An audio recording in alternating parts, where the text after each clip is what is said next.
Javohir Sindarov ham aynan shu xususiyat orqali dunyo reytingida eng yuqori pog'onalarda turibdi deb o'ylayman. Qobiliyat.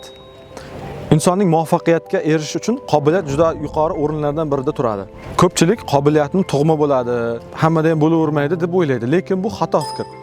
Hamma insonda qobiliyat bo'ladi, lekin uni inson tug'ilgandan keyin shakllantirishi yoki o'z ustida ishlashiga qarab natijalar, muvaffaqiyatlar ko'rina boshlaydi.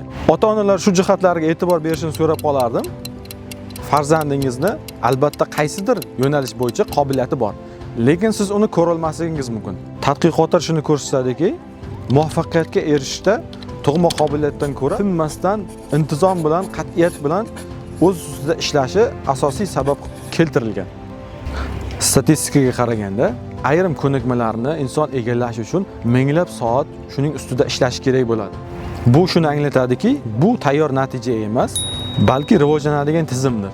Xulosa qilib aytganda, qobiliyat faqat tug'ma bo'lmaydi, u mashq va tizim orqali rivojlanadi. Natijaga erishish uchun asosiy omil tizimli faoliyat hisoblanadi.